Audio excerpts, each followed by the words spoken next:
भक्ति करते समय मन शांत रहना चाहिए और सभी तरह की बुरे विचारों से बचना चाहिए।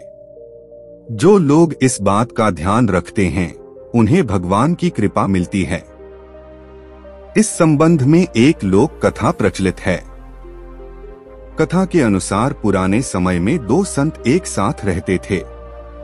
दोनों की भक्ति का तरीका अलग अलग था। एक संत दिन भर तपस्या और मंत्र जाप करते रहता था, जबकि दूसरा संत रोज सुबह शाम पहले भगवान को भोग लगाता और फिर खुद भोजन करता था। एक दिन दोनों के बीच झगड़ा होने लगा कि बड़ा संत कौन है। इस दौरान वहां नारद मुनि पहुंच गए। नारद ने दोनों संतों से पूछा कि किस बात के लिए लड़ाई कर रहे हैं। संतों ने बताया कि हम ये तय नहीं कर पा रहे हैं कि दोनों में बड़ा संत कौन है। नारद ने कहा कि ये तो छोटी सी बात है, इसका फैसला मैं कल कर दूंगा। अगले दिन नारद मुनि ने मंदिर में दोनों संतों की जगह के पास हीरे की एक एक अंगूठी रख दी। पहले तप करने वाला संत वहां पहुंचा। उसने एक अंगूठी देखी और चुपचाप उसे अपने आसन के नीचे छिपाकर मंत्र जाप करने लगा। कुछ देर में दूसरा संत भगवान को भोग लगाने पहुंचा। उसने भी हीरे अंगूठी देखी, लेकिन उसने अंगूठी की ओर ध्यान नहीं दिया। भगवान को भोग लगाया और खाना खाने लगा।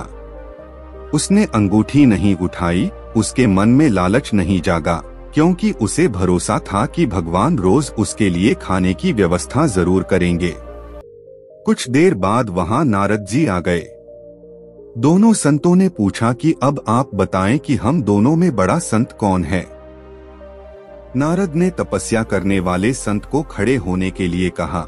जैसे ही वह संत खड़ा हुआ तो उसके आसन के नीचे छिपी हुई अंगूठी दिख गई।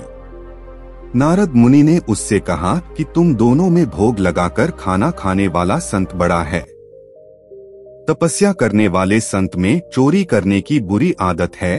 उसने भक्ति के समय में भी चोरी करने से संकोच नहीं किया, जबकि भोग लगाने वाले संत ने अंगूठी की ओर ध्यान तक नहीं दिया। इस कारण वही संत बड़ा है। प्रसंग की सीख।